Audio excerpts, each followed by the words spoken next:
Hey guys, welcome to Nerdarchy for Nerds by Nerds. I'm Ted, hanging out with the colleagues here. Dave. Nate. And we have a viewer request from Jeremy LaRosa. He wants to know what happens when you mix two subraces together and poof, out comes a child. I'm going to simplify this real quick, real fast. You don't need to stat that. There's so many things in this game that you just don't need to stat that. And, you know, as gamers, we want to stat that, everything. All the stats for everything. Stat that elf. Right. Where you could literally just be the one thing and look different. And just change the description. In his example, he says, all right, you take a moon elf and a dark elf. So say a drow and a high elf. A drow and a high elf, you put them together, and out pops a baby. So, how do you play it? Well, the way I would do it is you say, okay, well, pick one of the sets of abilities, high elf or drow, and those are the mechanics that you follow. Visually, can look however you want. You look at however you want. Either you've got splotches of one color skin, or zebra. Clearly you look like a zebra or a cow. Your cow colors. You mix the two together, and you're a blend of those two colors. There's one thing that I would say. Some things are kind of cultural. So like in this specific example, you could say. I would say the weapon proficiencies are interchangeable. Okay. You would take one set or the other. Yeah, which if you're raised by drow and you want the moon elf abilities, you have the moon elf abilities, but you have the drow weapon proficiencies because that's what you were taught and that's what you learned. Well, I think it's easier just to pick one, but that definitely makes sense. I think you could mix some of the things that make sense to mix, but I wouldn't make like a third. Like a high elf and a drow elf from 5th edition, I wouldn't give him like a cantrip and some other spells or... No, it'd be one or the other. Yeah. So of equivalent, I think of equivalent would be... I don't like a lot of mixing and matching because you're gonna get players getting douchey on you if you do that too much. Yeah. I like Ted's method, with the only caveat being...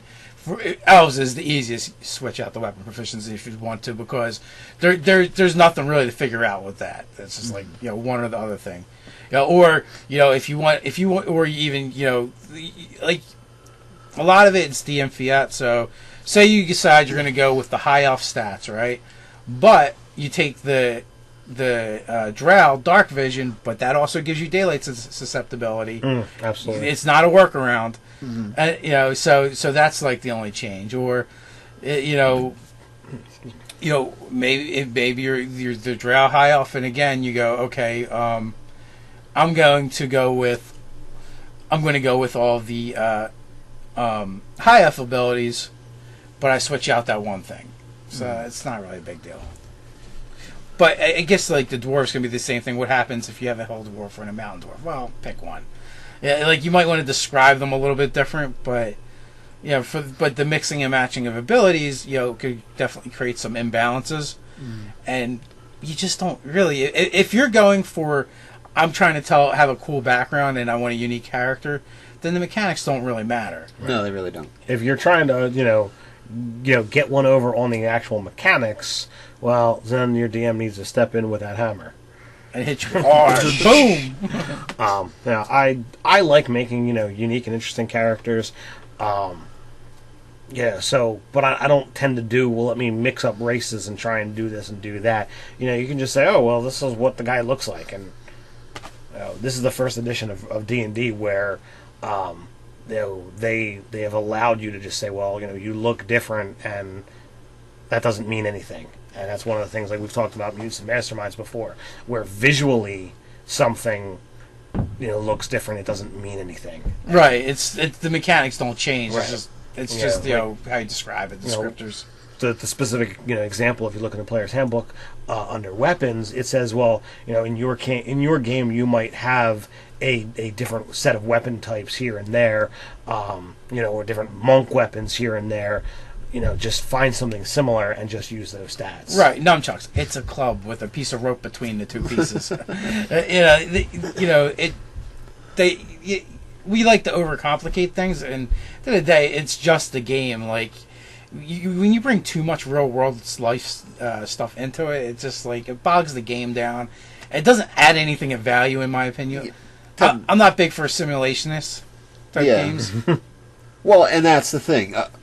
Simulationists for D&D with the finesse and like using strength or using dex, and what's a finesse weapon and what's not. A longsword, you can use dex just as much to really do what you want to do with a longsword as you do with strength. It's just that's the way D&D works, and some things are finesse weapons and other things aren't. And you can play your game however you want, but they have to put the limiting factor somewhere. And they can't let rogues sneak attack with everything, otherwise it gets. Otherwise, you're the swashbuckler archetype. Otherwise, you're that rogue who's running around with a greatsword sneaking attack people, which I've done in previous editions, and it's ridiculous. So and that's a game balance. I just didn't see the Cloudbuster coming. What's finesse? What's finesse and what's not finesse is completely based on mechanics and what they want the rogue to be using for sneak attack. Right. That's it. It doesn't matter about reality. It's specifically what they're allowing. And we don't need to go into real world. If you feel that you have a justifiable reason and you can convince your DM to allow it in the game that you're playing, great. Move on from there and go forth. But the general rules are set, and let it happen. So, and a lot of times there's an interest in making a new rule when you don't really have to, like the nunchucks and club thing. Right. Yeah, they might be different, but so what? Just what's going to be the fastest way and easiest way for your DM to say, yeah, you can totally use that. Have it be exactly like a club. Except maybe be a martial weapon for monks to use. I feel like not a martial weapon, but a simple weapon. Even before this game got started, RPGs, D&D, there was two guys somewhere ago.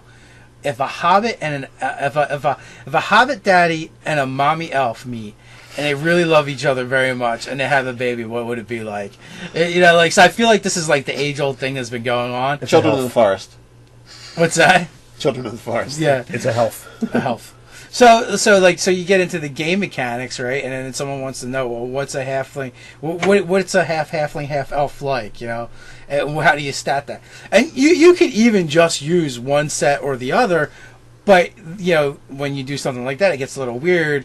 Like with the halfling ability to hide behind other people and move through the squares that are occupied by someone of this larger than them. Then it gets a little weird because if you decide to go with that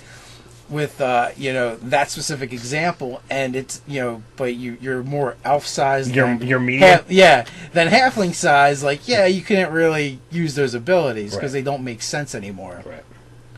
So, but then again, you also don't want. Well, from that example, what is someone going to do? Well, they're going to try and cherry pick halfling luck. Right, is what I would see going on. Give me that ability. Yeah, so that's where it gets really tricky, and you get to the territory where it's easy for the players to try and take advantage of the mechanics and the rules.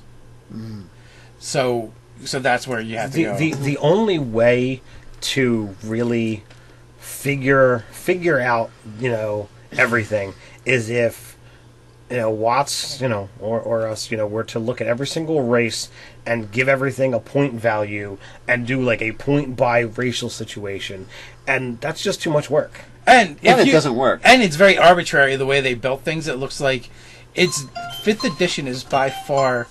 Hey, we got a phone call. That was an alarm.